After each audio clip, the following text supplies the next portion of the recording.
All right. Welcome, everyone. It is the 2nd of October, 2022. We are broadcasting live from rural Idaho. Foster, this is an episode of Foster Literary Presents, celebrating wholly and completely the creation and publication of the first book of Georgia Pearle Foster, a book called REFINERY, which we're going to hear from tonight. Just saying all of that out loud is giving me goosebumps. I've seen this book since 2018 and have become familiar with it. It's a poetic memoir. It's a lyric narrative. It's a collection of poetry. It's a coming of age story.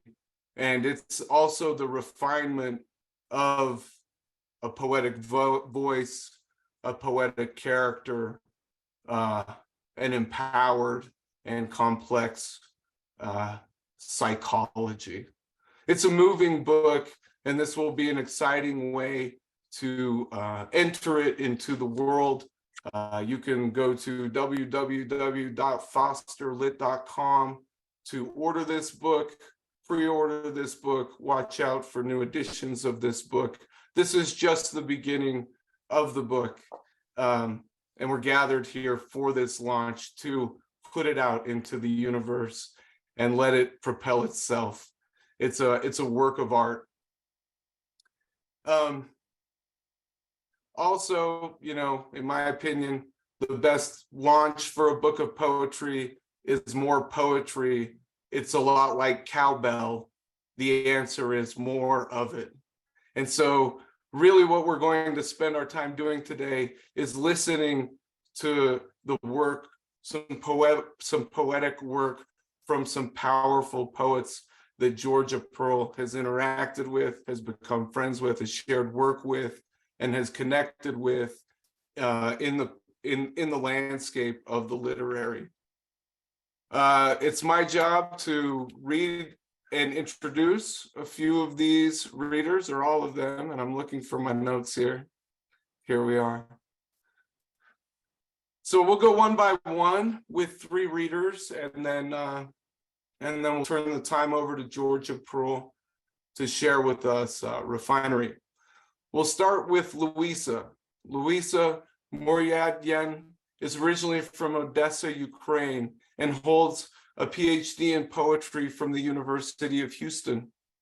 She is the author of American Radiance, which was published by the University of Nebraska Press, and also won the 2017 Prairie Schooner Book Prize. Additionally, Luisa is a member of the Cheburashka Collective, a group of women and non-binary writers from the former Soviet Union. Previous poems have appeared in Best American Poetry, the Georgia Review, Plowshares, Guernica, the Three Penny Review. Luisa, please share with us some of your amazing poems. And also, maybe I should say, Luisa introduced me to the daily concept of keeping it real with Georgia Pearle. Maybe we'll hear some direction on keeping it real with Georgia Pearle. Luisa, please take it away. Okay, that's amazing. Hold on, Darkus. As Josh was reading, my computer that had some of my stuff on it just like restarted because it was like, you know what, too much emotion. So I think it's having a moment. So hold on one sec. Here we go. So I was really honored and thrilled to be able to read for this incredible book.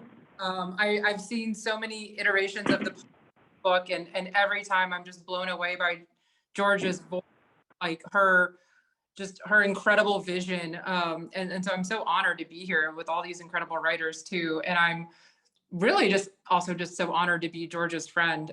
Anyone who knows her knows what a gift that is. So I was really debating, like, what am I going to read tonight? What could I possibly read to appropriately celebrate her? And, you know, I thought, okay, like something that makes me think of really how I got to know and you know, a place that in so many ways was, you know, Georgia and I had the pleasure of taking a shrimp boat poetry class together, you know, and it was a thing that I was deeply uncomfortable in, because I am not a person who does well in the natural world in any capacity. And I just was always so in awe of Georgia, who does understand not being in a cement box. So I decided to read a poem that I had written, one of the few poems that I actually wrote during that period where I wasn't deeply uncomfortable woman attempting to connect with things that are alive. So this is the one poem in my book that is from, that was really inspired by that experience in Houston. So this is Trawler. My body ages every day, which is a form of intimacy. Like you pulling the blue crab from the tentacles of a sea nettle, telling stories about Odysseus and the shape of war, the cannon dive of the pelican, shrimp, shrapnel, ectoplasm of fog, and gray memory. Our boat made of pink cerebellum and coral appendages, the sea too big to fit into the barrel of a gun, and too small to fill the space between guilt and evening mourning. Our church surrounded by dolphins who know nothing of our tragedy, and through this they bring their priestly comfort. So then my next poem that I'm gonna read, and like I said, I'm just gonna read a couple. What page was it on?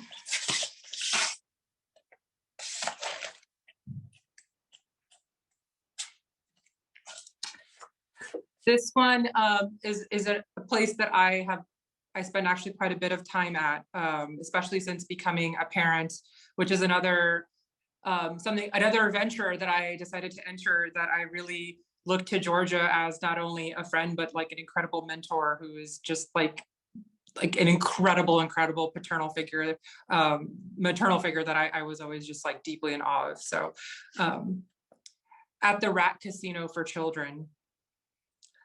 I am not interested in precautionary tales, though the only things my grandfather ever bought me were purchased with casino money. I have kept each of these relics as reminders of beauty. This electronic watch was a gift from the Flamingo, and this most valuable player lanyard happens to be my favorite color.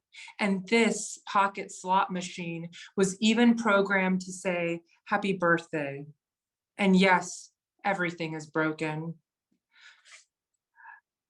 Everywhere except here, where I find myself comfortable alongside the permanent melancholy of an animal band. They play our song again. I hum my tune again.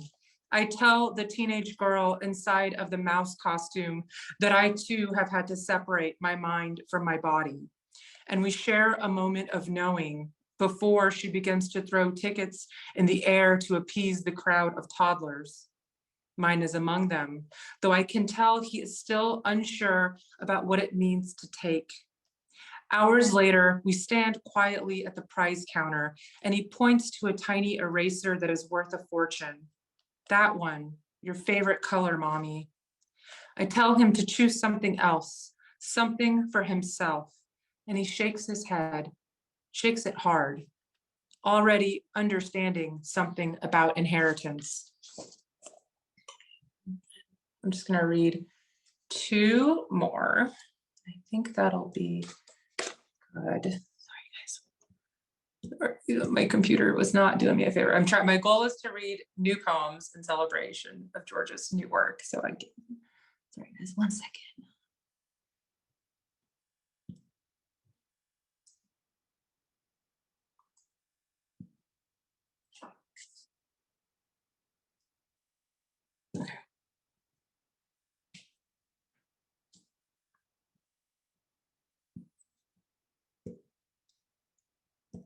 Okay.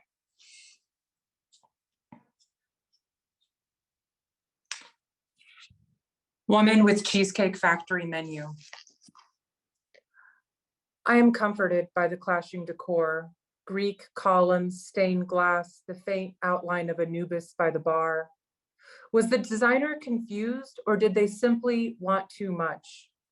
I want too much, both the fried macaroni and cheese and the glam burger injected with more macaroni and cheese. I want you to know that the bacon cheeseburger contains no typos, that one bacon wasn't enough, and that here even the chicken parmesan can be ordered pizza style. And really, I'm just talking about that one January where the city was covered in freshly whipped garlic mashed potatoes. And yes, it was snow. And yes, I want you to still be alive, carrying a plain cheesecake, even though I asked for strawberry. And you said we didn't need anything more than the moon, the one thing we could not find in the book of prayers, Dead Sea Scrolls sandwiched between faith and bottomless French fries. Okay. And this is going to be my last one. I always appreciated another one of my absolute favorite things of Georgia, which is like the longest list in the world. But Georgia always makes me laugh, and Georgia always like kindly laughs at my really terrible jokes, of which there are many. And this is a poem where I was actually inspired by, I went to an open mic comedy thing, and it was like amateur comic night. It was mostly dudes, and it was an experience. And I remember walking out of there just being really dazzled by the horror of a lot of the language that was used about women. But I kept spinning the same line over and over in my head about how a woman is like a tornado, you know, because they both take your house. But I was like weirdly moved by the imagery there. It was he didn't land the joke either, so it was kind of a mess. Anyway, I am thankful to that amateur comic in his efforts, just because it did really give me a lot to think about in terms of that sort of genre of writing and my relationship to it. So this is called Thanks for Being Here, Folks. I was going to open it up with a joke about how women shop too much, but I stopped on the way here to buy some new material. And really, I am talking about the fabric of space and how there aren't enough jokes in the universe to get me to love myself, but I promise you that I am trying. Did you hear about the one where a woman says something smart? It starts with, "A man once told me."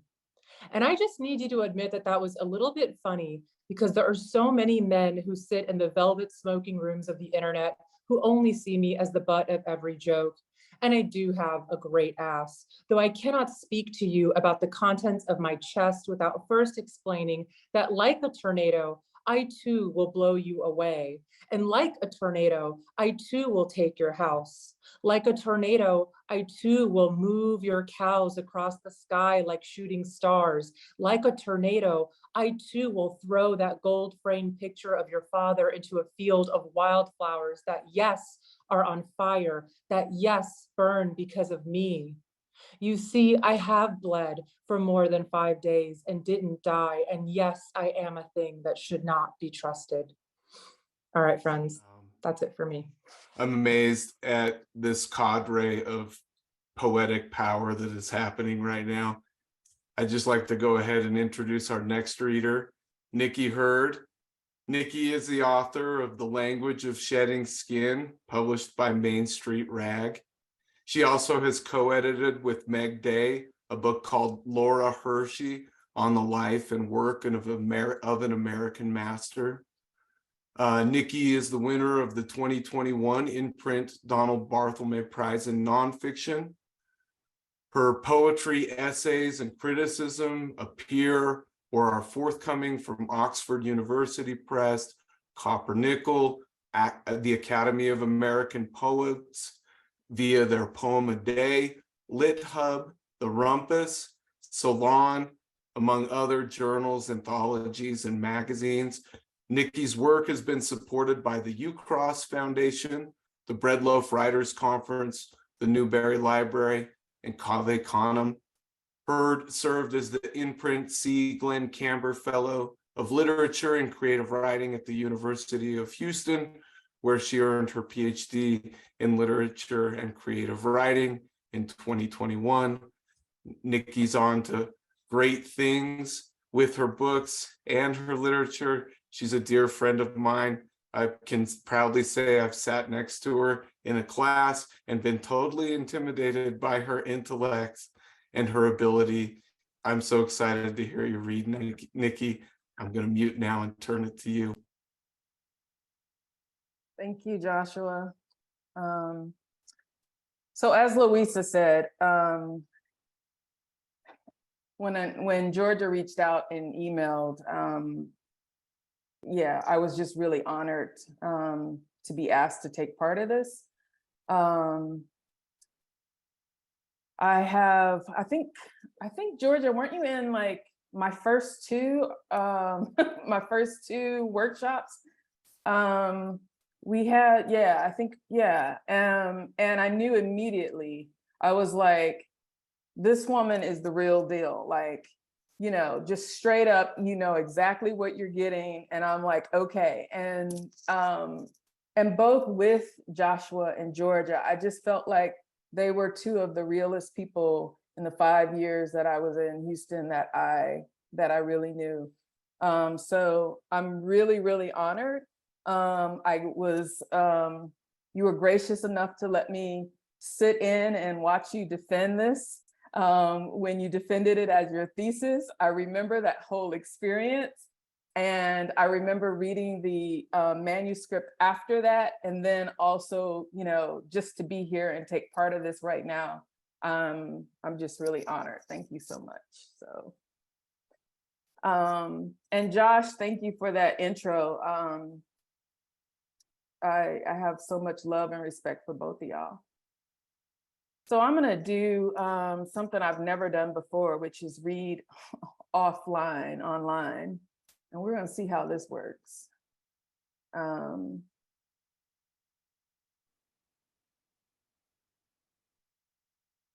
So I'm gonna read a few poems from my current manuscript, the one that I was working on with, you know, at UH with Georgia. And Luisa, we were in a workshop together as well, the three of us. None of the poems that I'm going to read have titles. And what else there's a cat mentioned, and I'm trying to see if I can see you guys and the manuscript itself. There's a cat that's mentioned, and that cat belongs to the poet Leanne Howe, or belonged to the poet Leanne Howe.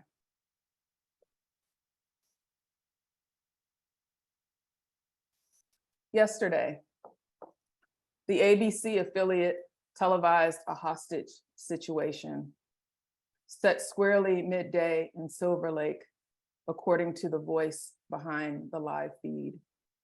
A man ran, the cops behind him, gunfire exchanged into that tiki-themed grocery store chain known to sell affordable flowers and wine. And now I stand in front of a sign reading Baker's Dozen Roses, $5.99 plus tax. Instead of taking in the scent, I consider exits. What happens if someone walks, or rather runs in with a? And part of the anxiety over exits is from the active shooter training I was required to attend last spring. I teach on a college campus where it's illegal to light up a Marlboro, but okay to carry a gun. And Senate Bill 11, effective August 1st, 2016, authorizes a license to carry holder to carry a concealed weapon on or about the license holder's person while on the campus of an institution of higher education or private or independent institution of higher education in this state. And Texas summer head colds are the worst, which is why I'm at my local tiki-themed grocery store chain to secure soup, tangerine juice, New Zealand bottled water. But the roses at the door and Clapton's "I Shot the Sheriff" piping through the speakers stops me first. And the idea of America as a melting pot implies everyone is in that round piece of metal boiling together. I say out loud what many are too PC to say, that some of us live in hip neighborhoods, selling overpriced coffee and scone stuffed with too many things. We pay for safety, not the sanitized, glossy safety of suburbia, but the auto theft here and there, the one homeless person in the park that's become a neighborhood treasure. But the melting pot theory has gone too far, which is to say, we know the killing is nothing new. However, its proximity is. And given Senate Bill 11, given gun sale increases after most mass situations, given that white children died in Sandy Hook, white children, and we're still here, given the culture's overconsumption and hunger even for death, given this "if I die, I might as well take as many folks with me" attitude, given there's a poet with a cat with a bullet in its body, given the slide on the active shooter training PowerPoint that reads, "Keep calm and carry on." I simply wanted the police chief to quit wasting my time, to be honest and admit there's little to be done, given that only a few in the pot give a shit that it's burning. And one bag or two, the clerk asked. I request one more brown paper than needed to store recyclables. Thank you, the clerk responds, after I apologize for the hostage situation that aired on the ABC affiliate. We're a family here at the tiki-themed grocery store chain, he says. As I exit, I think about family, what that means, what I would or would not do. I did my time growing up in Cleveland. Some nights, my body pressed into the floor, child arms wrapped around my head, as if that position could halt the crossfire outside. It stopped and began again, stopped and began again, stopped and began. It was almost like language. And since yours is clean, why not use my own sinful finger? And this is a line that was reshaped from Jericho Brown's Hustle. And since yours is clean, why not use my own sinful finger? And if I offer a little confession, tell you that I wanted to be a star on the good ship Lollipop Hollywood 5 points on a Walk of Fame star, what will you say? I once dated a country. Kind gentleman he was, polite, walked me to my car, gave a number, 216, blah, blah. The guest inside the rented hall, built on the land he stole, danced to bad music, stuffed their mouths with cheap wedding cake. And let me tell you, country was dressed to the nines. And let me tell you, country was the groom. What does it say about intimacy when a metaphor can't get close to the truth? What does it say when you don't want a thing until it belongs to someone else. And some nights gazing into his eyes, I saw what looked like the devil. And some nights gazing into his eyes, I swear I saw myself.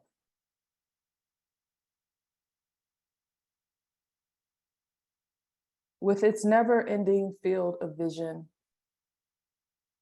it is the season of despair, this vast sky, and beneath it, ache and moan. To ask what hope means is the wrong question. Sepia on the edge of a butterfly wing, a child's giggle does not stop a semi. Automatic and audacious assaults daily.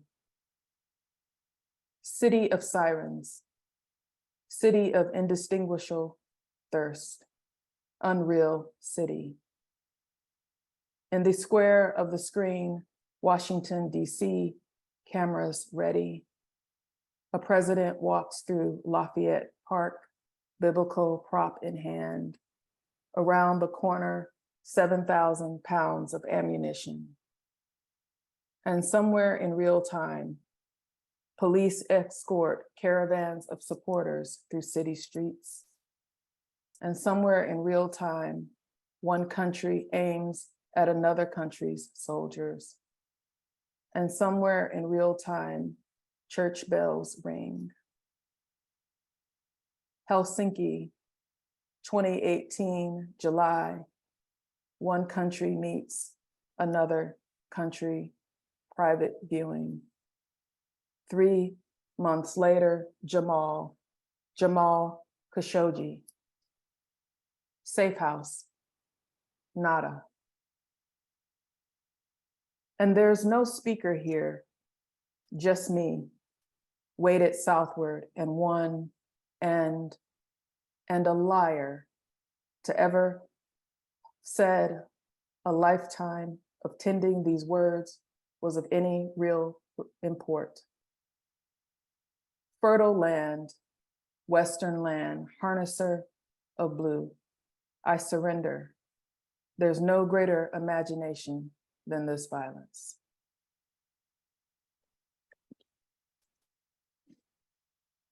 We are to our penultimate reader, Yerra Sugarman, a personal friend that, of course, Foster Literary would not exist without Yerra Sugarman, who helped us in our very earliest moments as a couple. So thank you, Yerra.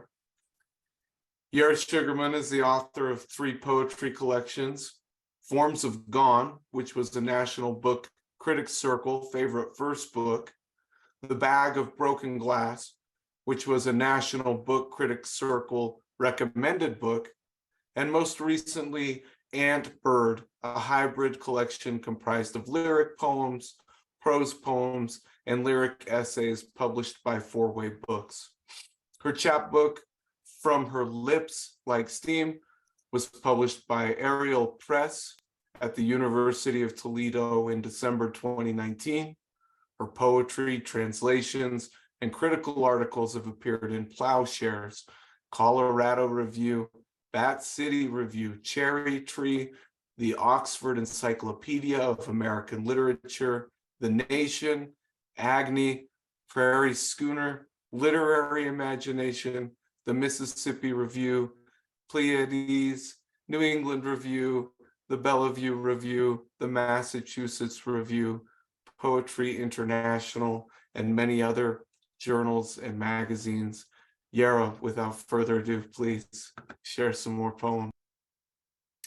Wow, I'm unmuted. Hi, everybody.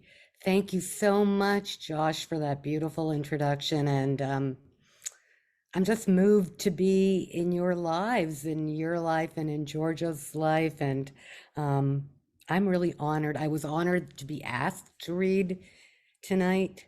And I don't know if I could have made it through the PhD program without Georgia. She was so strong for me and inspiring. And I just she made it a pleasure and of great illuminating experience for me. And I can't praise both Georgia and Josh enough. I'm so happy that that the books are out or coming out in Georgia's case, about to come out. And thank you for letting me share this experience. Also with Niki and Luisa, I'm so thrilled to be among you all. So I'll read from my newest book, Aunt Bird, and it's, let me just give you a tiny bit of context. So the book is inspired by the brief life of one of my mother's sisters, my Aunt Fega Mahler, whom I never met because she was killed by the Nazis in the Krakow ghetto in 1942. And what else can I tell you? That's the context. I didn't know her, but I based the poems on what my mother said about her, which was very fragmentary. And because it was hard for her to remember, it was painful for her to remember. And also on my imagination and on documentation I found in various museums and Holocaust repositories over time. So I'll read a few. And the first one I'll read is very short. It's called I Have Nothing to See Her With. I have nothing to see her with. My aunt, whose life is a ripped page. Does she suckle on wind, forage among roots, rummage near clawed feet, drink handfuls of rain? Let's see. The next poem I'll read is called Bone by Bone She Remembered, and it's basically my imagining her sort of coming to life in my imagination. There are a few Hebrew letters mentioned in it, and the Vistula River, which which is a river in Poland. Bone by bone, she remembered what it was like to change from body into light, that the month of March had had no time for grief, and tore up her belly until there were just black plums there, like ancient letters split in two. Aleph, Bet, Gimel, Dalet. She recalled she had once lived blowing into a glass cup that the eyes and ears of the already dead would sprout each night from the city's starless womb. And she dreamed with elbows over tangled sheets of Limanovska, a curved eyebrow of a ghetto street, paved with sighs, sonorous with horseflies, of the trolley on its hands and knees, and of the Vistula's liquid muscles. Krakow, she thought, when the moon ate its own stony light. You watched me in love only once, how my stomach shivered.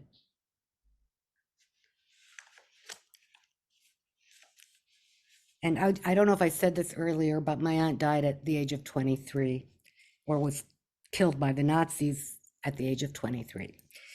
The next poem I'll read is called Night After Night, What She Saw in Her Sleep. And the poem mentions a Jewish religious ceremony that uses a special kind of multi-wicked candle.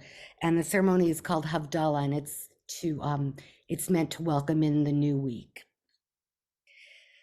Night after night, what she saw in her sleep, an upside down Havdalah candle, like the one she lit to usher in a new week at the end of every Sabbath, praying, "Blessed God who separates light from dark." The candle in her dreams, like her real candle, had 4 wicks and 4 braided strands of wax, but produced no flames, only entrails of light. And she dreamt God unhinged the constellations and whisked away the stars, uncreating, uncreating, the pitch darkness a grave she couldn't find a way out of. And she dreamt she was a stone a crow lifted and tucked into the wind, a girl born to memory that hushes the sun and takes the place of trees' shadows. When she woke, the war still raged, and the sky hardened into rock. She wondered, why is God doing this? And the thunder thundered, why are people doing this? Despair swooping over her, her grief a kind of wingspan. Delirious as the rain the river guzzled, she became a stranger to herself, circling her own shadow, searching for her beliefs, her mind like shattered glass, and the world stuck in her throat like a bone. I'll read two more. The next one is called Aunt Bird Recalls the Ladder of the Righteous she observed during the war. Along the ladder of the righteous on the rungs between evil and good, a dusk of pigeons smeared the sky, and the language of joy was penniless, a vagrant. God was a runaway child who ate the earth with a spoon and licked the goose flesh of our crowded room. So full our shadows couldn't lie down, standing for weeks around a candle's nervous bird of light. Along the ladder of the righteous on the rungs between evil and good, we threaded worry through the eyes of needles. Hannah rubbed smuggled perfume on her wrist, the scent of poppies even on her breath. Yaakov printed letters of the alphabet on his palm with a lump of coal, and for each character he remembered, he mouthed a gun's hollow boom. Leah mistook stones for beans. She stirred them in a pot, and we thought the sky would stop. Along the ladder of the righteous on the rungs between evil and good, prisoners scratched their names with their fingernails on detention center walls, while customers on the city streets haggled for marzipan and chocolate, dumplings and live geese, streets where people dissolved like sugar cubes on the tongues of rain. And I'll read one more. It's to my aunt, and it's about some of what's happening these days in the world and in this country. It's called Kiddush, and Kiddush is a ceremony. Kiddush, you say a blessing over a cup of wine or a glass of wine to celebrate the Sabbath or another holiday. Kiddush. In this world, tyrants gaze at themselves in mirrors and comb their hair. Withered leaves fall out, stabbed by spikes of sunlight. Commands claw the air. In this world where there are still celebrations, the last breeze coming from a jailed girl's body, the final breath released from the lungs of a 7-year-old. She is called Jacqueline C. Floats past barbed wire nettles, budding on a fence that surrounds a detention camp for migrants, knife-lit human invention. In this world, I touch a glass with my mouth and drink to all creation. Tell me how I can keep from falling, how to turn grief into a green stem sprouting, so it is not just a stem, but joy. Thank you. And our headliner tonight, Georgia Pearle Foster. I'm going to read her bio, but then I'm also going to tell you a story.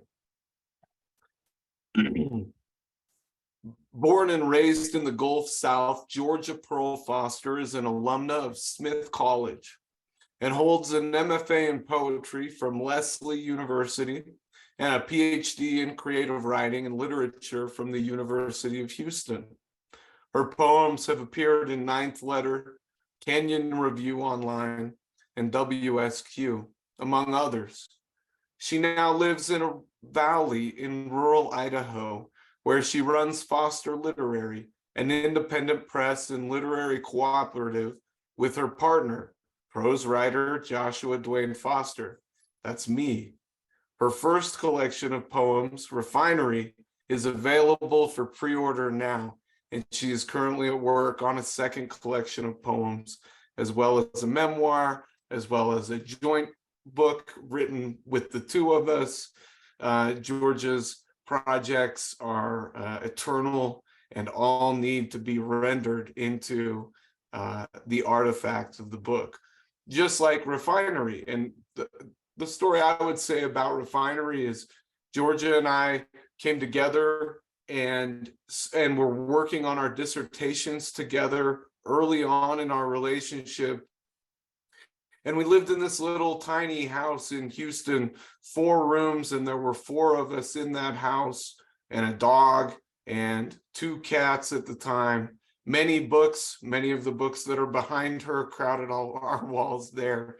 And we worked in the front room of that house with a curtain pulled between us and the rest of the house. And we worked in that house together every day for that first year. And when it became time to lay out our dissertations and get them ready for the big workshops, I remember George's manuscript handed, in a packet to me, all of these poems, and we laid them around the room and shuffled and reordered, and we thought about the book this way and that way. I was living in the tornado of George's poems, the hurricane of them. And I was enveloped in them just like I became enveloped in them in 2022 as we started to lay out the book together and really etched it into stone. So it's with a full heart and with so much pride that I get to introduce now Georgia Pearle Foster, reading her book Refinery, which I have believed in for so many years, and it gives me such great pleasure to see it in the world now.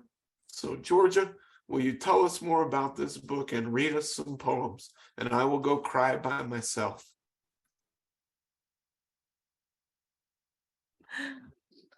Oh, thank you, love. And I could not have chosen a better way to celebrate bringing this book into the world. After listening to all of you tonight, I'm bowled over and so honored to know that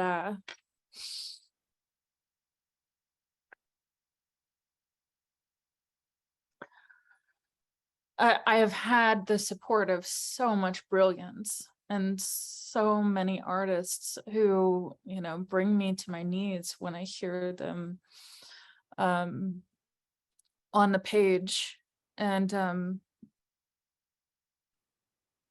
it's almost overwhelming, really, to have you as not only as poets in my life, but as deep friends. And it makes me feel like I must be doing something right with my days to have poets in my life like the 3 of you, and to have Josh in my daily as well, as the brilliant fiction writer that he is. So yeah, as I'm looking back through these poems, I'm at the point with this book where I'm just sick of it.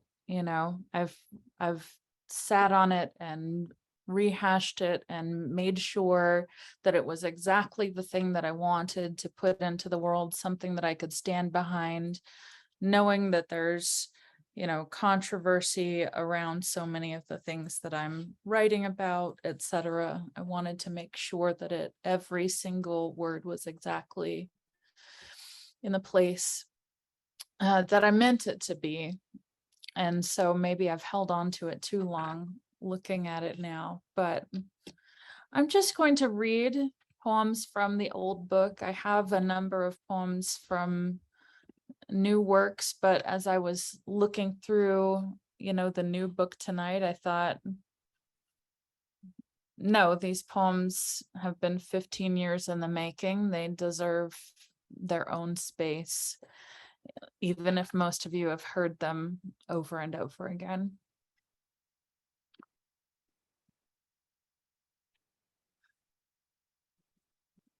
Sorry, Josh just snuck in here to take the cat out.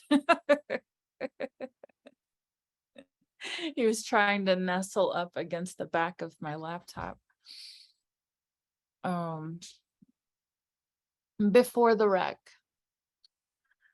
Tempting to think of my beginning with Mama as her beginning.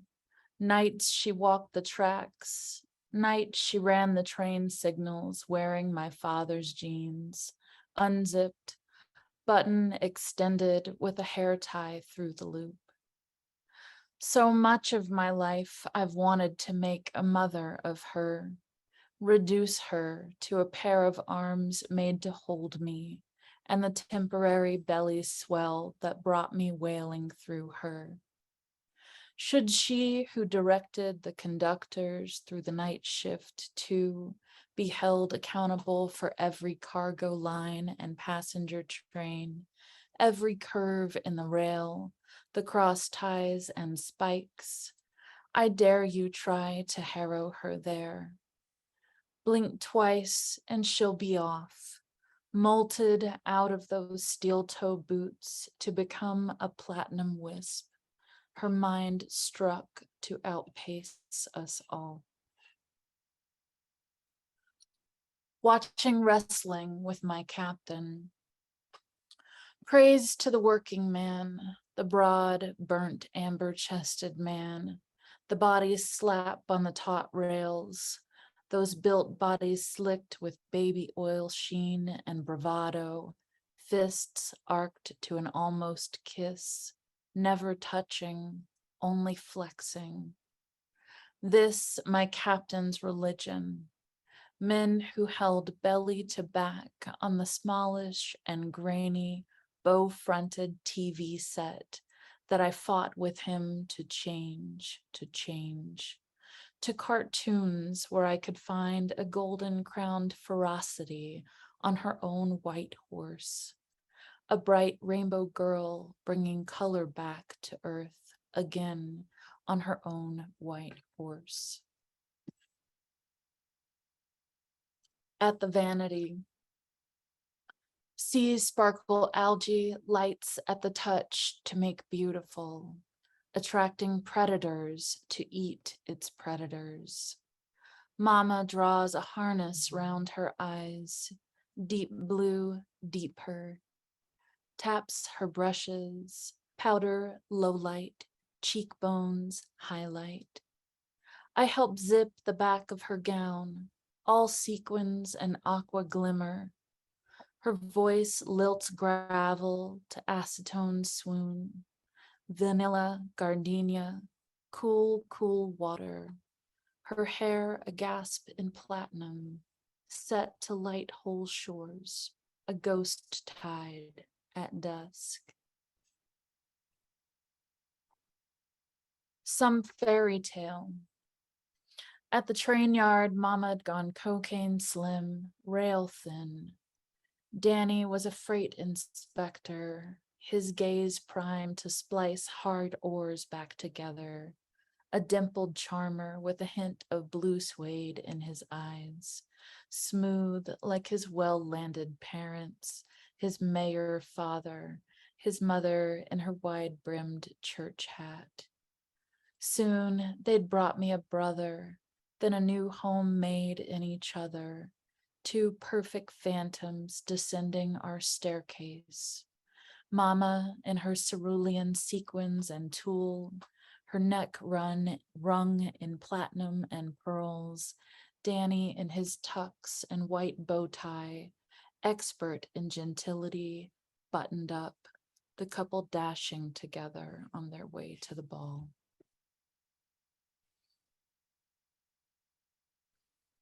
So this book is a sort of memoir and poems, and I jumped, from the beginning of the book to the end of the book and took out all of the happenings at the center. So it's going to be a hard leap across where we are in the narrative now. I initially wanted to set this launch on September 22nd because that happened to be the date of my father's birthday, and I wanted to celebrate that. So we're a week and a couple of days late, but it was also that happened to be the date of the train wreck, the Sunset Limited, that was in also the central body of the book, which I also am not reading tonight because I took out all of the deep, hard tragedy, and I'm just giving the slight tragedy tonight. Mama tries to die.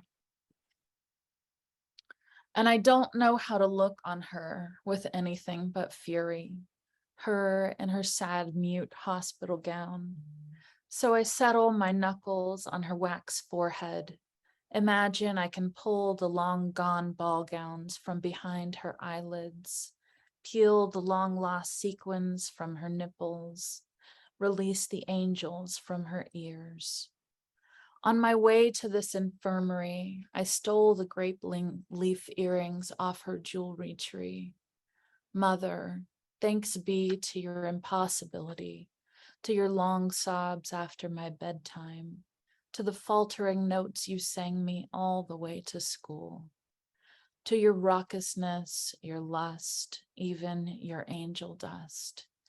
Here among the machines, you tell me I'm haloed. You tell me I'm your own mother, reborn, or the white witch, the healer in my hands. Now isn't the time to tell you how limited I am. I can barely bear you, can't put your mind back in place.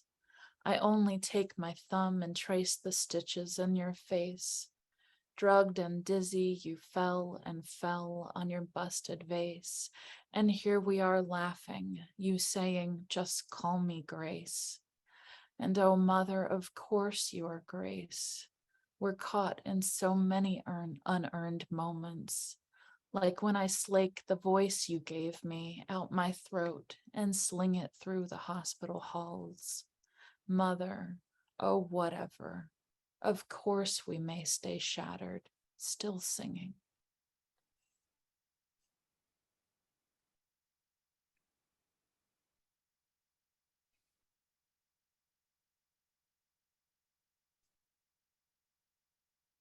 Refinery, Jubilee City.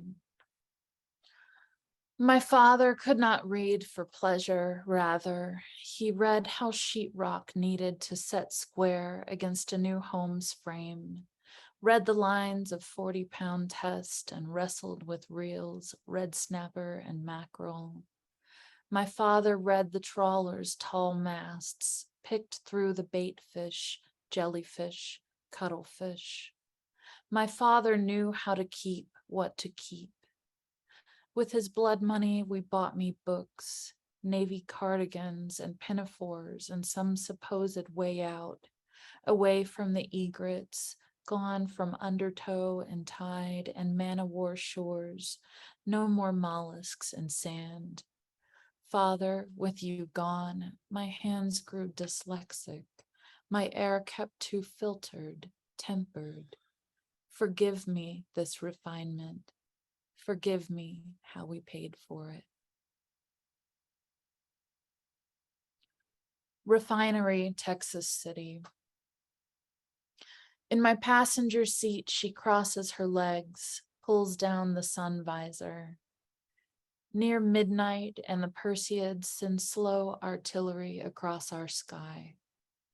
We've got a full tank driving past the derricks and pump jacks. The sucker rods bob in the fields like bored horses. My uncle died in that refinery, she says. Chemical spill, nobody left to bury. Cousins got a settlement. I say nothing of my captain, don't want to heap grief on grief. She flicks on the visor light and keeps her gaze to its mirror, lit, her own eyes on her own lips, which she daubs a Cimarron red, her center fingertip bright and greased. I'm going to read two more. Past the refinery. Yachts knock in the harbor. Oil tanks glow full and fat beneath the yellow globes and smokestacks. Such brights at the refinery, those sweet lubricants, those rich plumes that chuff and chug at the sky. Such light fuel lifted from the residual crude. Along our shorelines, the spilt sheen's been sunk and the sands are sifted white enough again. Each night I drive home past the vats. I want to believe I can't help my mouth, how I'm drawn to cup it round the inbound pipes. In nightmares I swallow, until pitch edges my gums and silt slops off my teeth. I don't even pause to breathe.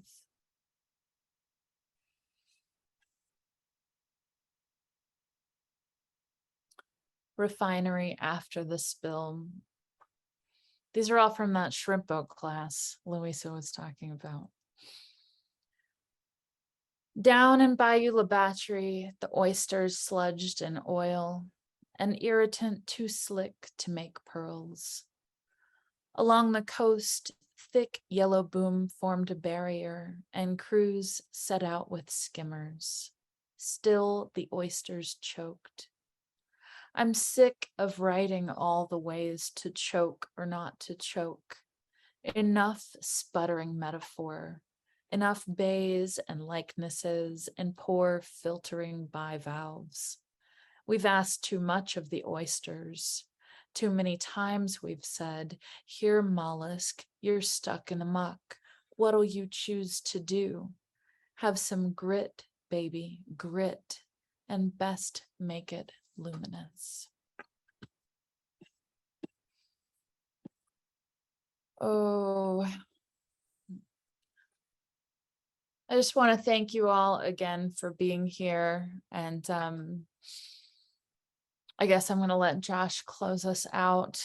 If anybody has anything that they want to reach out to me for, you can do that via all the usual channels. I think everybody here knows how to find me. So, Georgia, thank you. Thank you for making this book and being brave and courageous and putting it out into the world. It is available on fosterlit.com and many other avenues as Foster Literary continues to grow. Yerra, Niki, Luisa, a million thank yous. Such beautiful words and such powerful words. Feel lucky to count you as friends and artists. So thank you. And of course, the books are by Yerra Sugarman, Niki Herd, and Luisa Muradyan. Find them and buy them and enjoy them. Thank you for all of you for coming tonight. You will forever be friends, and we appreciate the support, and we plan to keep this good energy going in all directions. So we look forward to supporting you and your works and your poems and your books as well.